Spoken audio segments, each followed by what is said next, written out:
auprès de Euroconsumers Invest.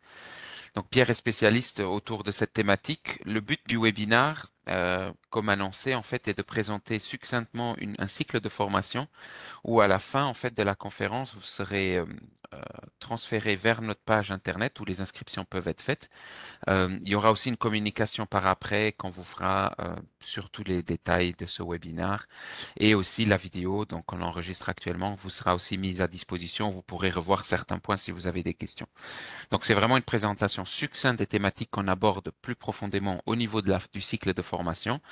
Donc le but étant de présenter le cycle de formation et si vous avez des questions à la fin du webinaire, vous pourrez poser toutes vos questions via le chat qui est à votre disposition ou alors, vous avez aussi la fonctionnalité, je ne sais pas si les participants sont sur tablette, téléphone portable, où vous avez une fonction qu'on appelle lever la main. Donc, vous aurez une icône avec une main qui est levée et vous pourrez en fait demander la parole. Et à ce moment-là, au lieu de devoir écrire, je peux activer votre micro et vous pourrez poser directement oralement votre question à Pierre qui, évidemment, y répondra. Donc, sur ce, je donne la parole donc à Pierre Samin qui va nous présenter donc la thématique du jour. Merci Pierre. Merci Raphaël, bonjour à toutes et à tous. Bienvenue donc dans ce webinaire organisé par la Chambre des métiers à Luxembourg et Euroconsumers Invest. Webinaire pendant lequel je vais vous présenter, comme c'était rappelé par Raphaël, notre formation Investir sereinement, formation qui va commencer en avril. Alors la thématique de cette formation, c'est investir sereinement et le mot-clé, c'est évidemment sereinement, c'est le mot central parce que l'environnement de l'investisseur est plutôt compliqué. Il est compliqué d'abord au Luxembourg, commençons par le pays, où la situation économique est peu lisible. Alors, elle est peu lisible pour les consommateurs parce que l'inflation reste forte actuellement, même si elle est en train de baisser, comme la Statec l'a indiqué il y a encore quelques jours, puisqu'on prévoit en 2023 une inflation de 3,9%, en 2024 2,8%. Alors c'était avant une estimation de 4,3, mais ça reste quand même 2,8%, ça reste relativement élevé, en tout cas plus élevé que la rémunération d'un compte d'épargne, on va y revenir. Donc situation également peu lisible pour les entrepreneurs, parce que l'élection du 8 octobre prochain crée un petit peu d'incertitude. Les coûts salariaux, vous le savez, si vous êtes entrepreneur, les coûts salariaux augmentent, ce qui pèse sur la compétitivité et la rentabilité des entreprises. Le marché immobilier, vous voyez le graphique à droite de votre écran, donc l'indice des prix, le marché immobilier est en train de baisser.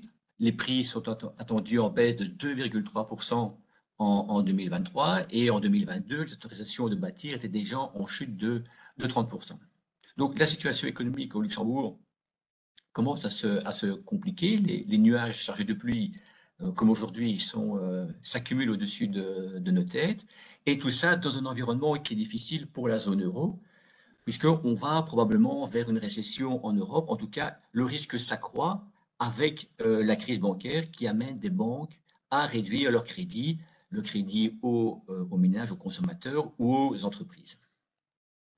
Donc, situation peu lisible au Luxembourg, situation également difficile en bourse, ce qui est important pour nous investisseurs. Je prends par exemple deux cours. À gauche, le Nasdaq, donc l'indice américain des valeurs technologiques, qui a connu, après un rebond spectaculaire en 2020, une année 2021 un petit peu plus compliquée, une année 2022 franchement très difficile. 2023 se présente un petit peu mieux. Donc les investisseurs sont un petit peu dans l'expectative. Au niveau boursier, bien, on l'a vu par exemple avec le secteur des banques, beaucoup d'incertitudes.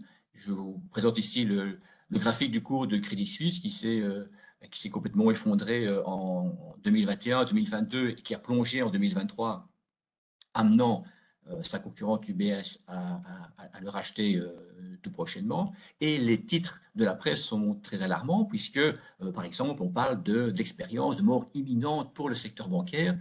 Donc, également beaucoup d'incertitudes pour les investisseurs. Alors, comment réagissent ces investisseurs? Comment euh, investit-on au Luxembourg? Eh bien, au Luxembourg et dans d'autres pays, mais le Luxembourg nous intéresse, l'investisseur est assez conservateur, puisque si on en croit ces chiffres, environ 45% des actifs financiers des luxembourgeois, des résidents luxembourgeois, sont investis, sont placés sur les comptes bancaires tout simples. C'est quand même beaucoup plus important que les 39% pour l'Allemagne et les 30% pour la France. Donc, l'investisseur luxembourgeois se tourne vers des solutions de facilité, vers la simplicité qui est le cash.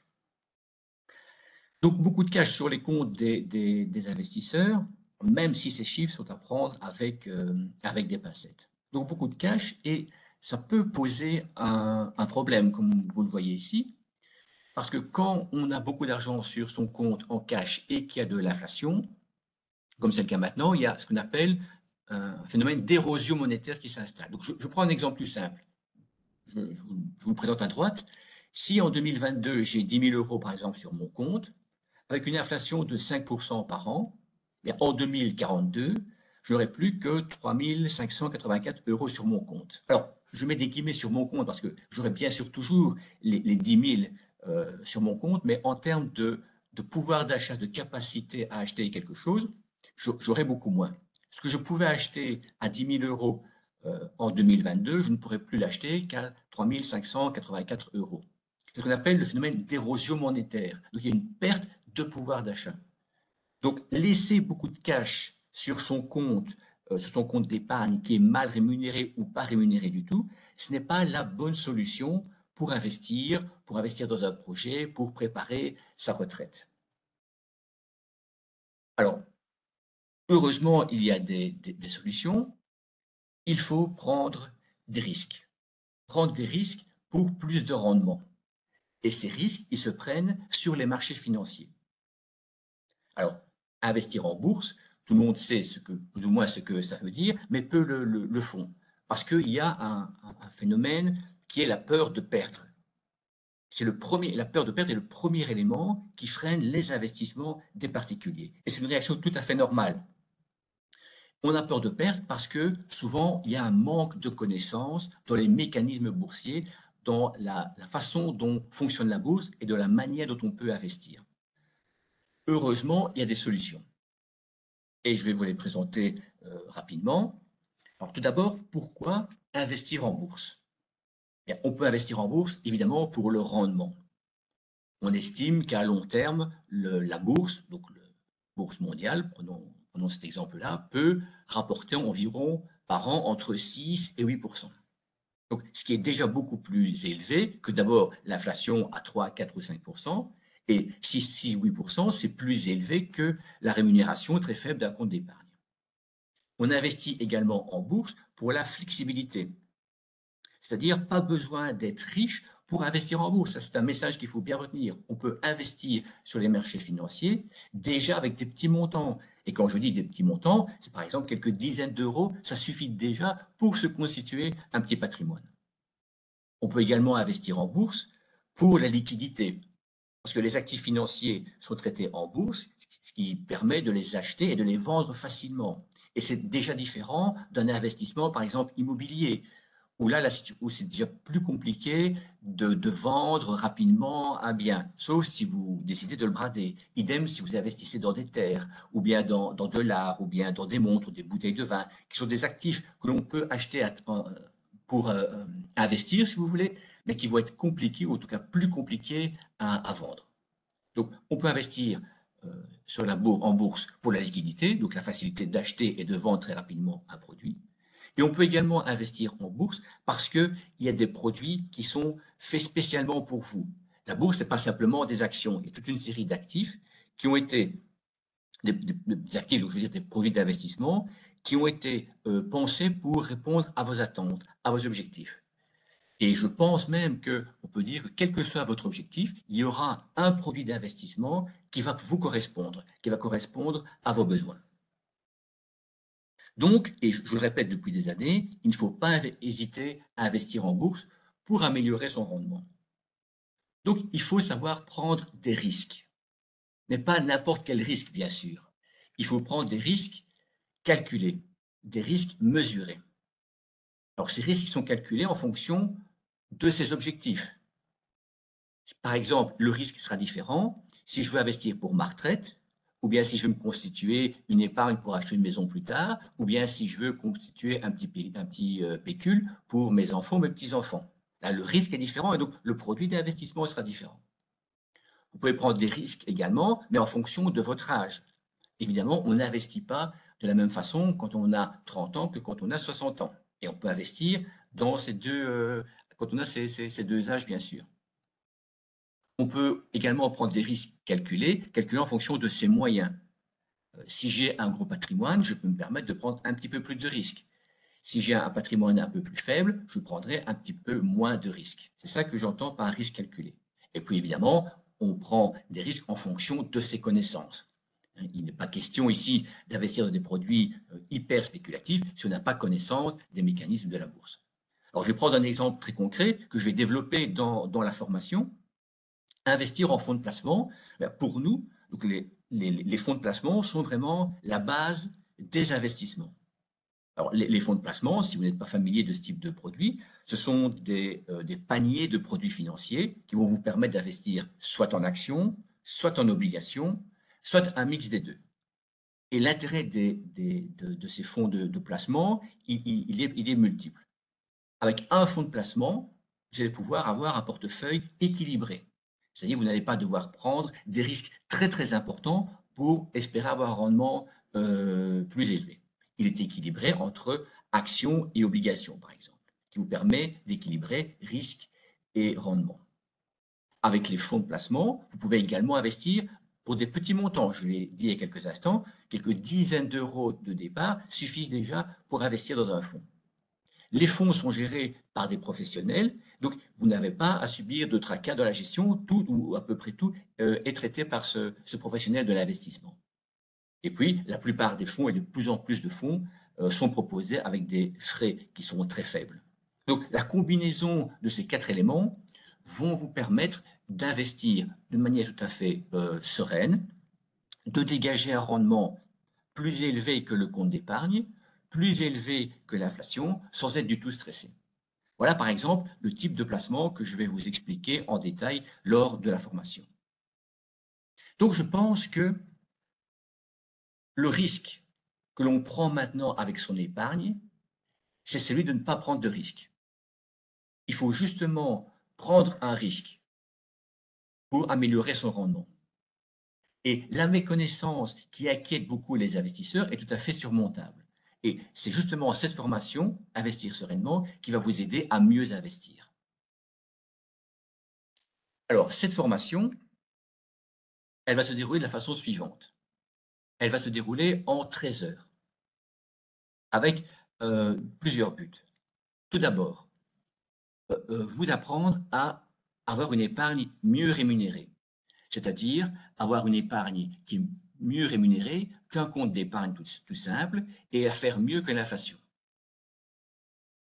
Cette formation va vous aider également à faire les bons choix, c'est-à-dire choisir les actifs, les meilleurs actifs et surtout les actifs qui sont les plus indiqués pour vous. Parce que tous les actifs ne sont pas bons pour tous les investisseurs. La formation va également vous aider à vous détacher du bruit, ce que j'appelle le bruit des investissements, c'est-à-dire le tuyau du voisin qui va vous conseiller d'acheter tel fonds ou telle action. Je vais vous expliquer pourquoi il faut faire attention à ce type de tuyau, à ce type de bruit d'investissement. Et puis, et c'est tout aussi important, avec cette formation, vous allez mieux comprendre les offres qui vous sont faites par votre banquier. Parce qu'à un moment, vous allez vouloir investir et le banquier va vous proposer les produits maison. Avec cette formation, vous êtes capable de lui poser les bonnes questions pour voir s'il connaît bien son placement et surtout voir si le placement qu'il vous propose est celui qui vous correspond le mieux. Alors, c'est une formation qui est progressive, c'est-à-dire que je vais vous prendre par la main pour vous expliquer étape par étape comment se constituer un portefeuille et comment investir d'une manière beaucoup plus sereine. Je vais le faire avec un vocabulaire qui est tout à fait accessible. En termes d'investissement, je vous le dis tout de suite, je déteste le jargon, je déteste les mots compliqués qui servent à embrouiller un petit peu le consommateur. Moi, le vocabulaire, il est très accessible et très concret. Il y aura également des exemples, parce que ce n'est pas une formation qui est uniquement théorique. Donc, je vous parlerai de grandes sociétés comme Facebook, Apple ou Microsoft. Et cette formation est à destination des investisseurs, c'est-à-dire ceux qui ont déjà quelques notions, qui ont envie de savoir si leur portefeuille correspond bien à leurs attentes, si leur portefeuille de placement est bien calibré et s'ils peuvent euh, l'orienter vers l'une ou l'autre nouvelle solution. Également une formation intéressante pour les non-investisseurs qui n'ont jamais investi et qui souhaitent être accompagnés et faire leur premier pas en bourse. Alors, un petit peu plus de détails. Donc, cette formation va se découper en 5 parties. Première partie, les principes de base. Pourquoi investir dans l'environnement actuel? Pourquoi il est intéressant de prendre un risque? Et quelle est la différence entre investir et épargner? Ce n'est pas la même chose. Je parlerai également des profils de risque. Ça, c'est la première étape pour investir. Avant d'investir, vous devez connaître votre profil de risque. Quels sont les produits d'investissement qui sont les plus conseillés en fonction de vos attentes? Et puis, je parlerai de la règle que certains connaissent peut-être, la règle des 50, 30, 20. C'est le premier élément très pratique pour épargner que vous pourrez mettre immédiatement en application. Deuxième partie, je développerai les outils de l'investissement. Et tout d'abord, je répondrai bien sûr à la question, que me rapporte mon investissement? Qu'est-ce que je peux espérer de cet investissement? Et dans quoi investir? Et là, bien sûr, je parlerai des 3 grandes familles d'investissement, les obligations, donc les dettes, les actions et les fonds de placement. Et je vais éviter tous les produits plus spéculatifs qui peuvent éventuellement rapporter plus, mais qui présentent beaucoup plus de risques. Troisième partie, je viens d'en parler, je viens de dire le mot risque. Les investissements peuvent être risqués, donc comment gérer ces risques d'investissement? Je vous présenterai les types de risques en fonction des actifs, et puis, bien sûr, comment gérer ces risques? Il n'est pas question ici de prendre des risques démesurés pour avoir un rendement intéressant. Quatrième partie, on rentre encore un petit peu plus dans le concret. Je vous présenterai les 5 stratégies d'investissement. Donc, par exemple, si j'ai un montant limité à investir, quels sont les produits qui s'offrent à moi? Comment construire mon propre portefeuille, que ce soit un portefeuille de fonds, un portefeuille obligataire, et puis bien sûr, investir en actions. Quelle est la place des actions dans ma stratégie d'investissement? Et puis, encore plus concret, quels sont les secteurs qui, à mon avis, me semblent les plus intéressants dans une perspective de 5 à 10 ans, et quelles sont les actions qui sont les plus intéressantes, donc quelles sont les actions sur lesquelles vous pouvez miser. Et puis, cinquième et dernière partie, les nouvelles tendances de l'investissement. Je mets nouvelles entre guillemets parce que ce sont des actifs, des supports qui sont déjà connus, mais qui reviennent maintenant à la mode à l'occasion des difficultés sur les marchés. Donc, par exemple, l'or, quelle est la place de l'or dans un portefeuille d'investissement? Est-ce qu'il faut investir sur les bitcoins et les crypto-assets? Une thématique intéressante, la transition énergétique. Est-ce qu'il est important, est-ce qu'il faut être présent sur cette transition énergétique et quels sont les actifs que l'on peut acheter si on veut miser sur les énergies vertes? Voilà donc les 5 grandes parties de cette formation. Bien sûr, vous pouvez à chaque étape me poser les questions. J'y réponds sans problème. Vous pouvez même venir avec des cas qui vous sont personnels et on peut y regarder. Tout au long de cette formation, je vous parlerai de la pyramide, ce que j'ai appelé la pyramide de la liberté financière. Donc, c'est la pyramide qui va vous aider à structurer vos investissements. Je vous expliquerai avec des conseils donc très pratiques comment faire pour construire progressivement votre portefeuille d'investissement ou bien le restructurer si vous avez déjà des investissements en banque. Voilà donc les grandes lignes de cette formation. Donc, je répète, elle se veut très pratique. Je vous prends par la main. Je vais essayer d'être évidemment très pédagogique parce que je sais bien que les investissements sont toujours une matière un petit peu compliquée. Il n'y a pas de problème. C'est pas nécessaire de vous inquiéter. Je suis là pour vulgariser tous les éléments qui peuvent, pour répondre aux questions et à vulgariser cette matière qui, à la base, peut paraître un petit peu compliquée. Voilà pour la présentation succincte de cette formation.